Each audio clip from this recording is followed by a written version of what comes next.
Jewish noises! Tony Soprano, the Italian George Costanza. Tony Soprano is a complex character, a paradox of charisma and dysfunction. But strip away the mob drama, the existential crises, and the New Jersey setting, and what do you get? A striking resemblance to George Costanza from Seinfeld. Yes, that's Tony.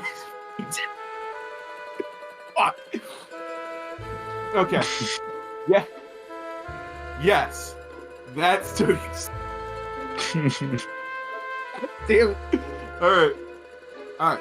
Yes, that's Tony Soprano. He is funny, but not always intentionally so.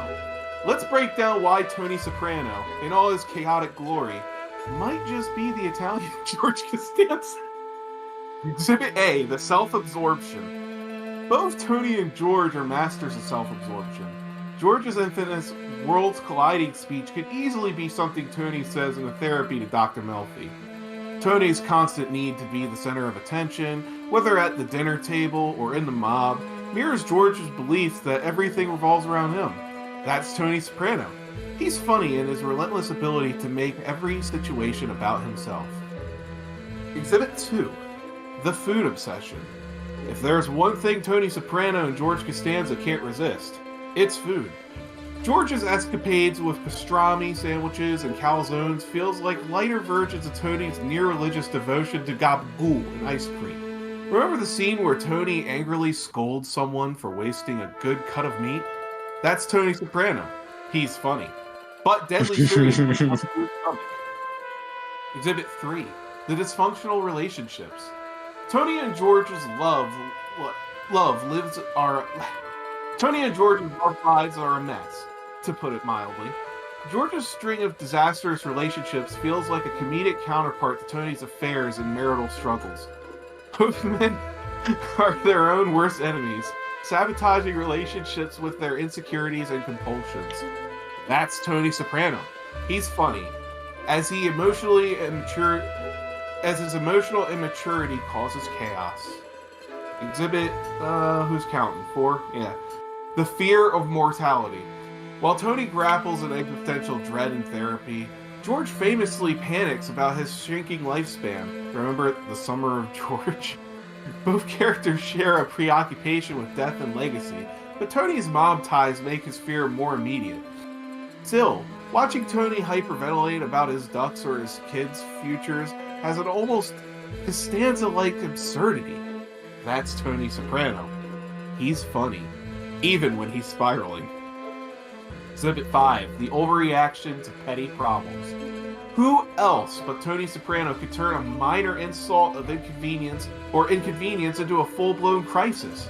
George's vendettas over parking spaces or stolen shrimp cocktails parallels Tony's tendencies to hold grudges over perceived slights.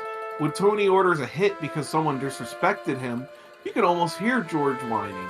You know, we're living in a society. That's Tony Soprano. He's funny, but his overreactions are often have deadly consequences. Exhibits, the questionable ethic. Yeah, it's 6, yeah. Hey, I said that. The questionable ethics.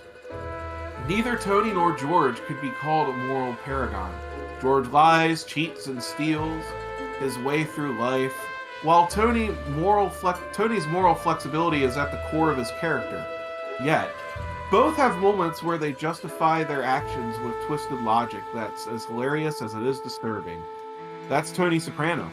He's funny, but his rationalizations leave you shaking your head. 7 and final exhibit, the everyday humor. Finally, what makes both Tony and George iconic in their ability to make the mundane entertaining? Tony's rants about a lost shoe or a bad dinner is as engaging as George's triad about double-dipping a chip. These moments remind us that the mob boss or unemployed neurotic, they're just regular guys trying to navigate a ridiculous world. That's Tony Soprano.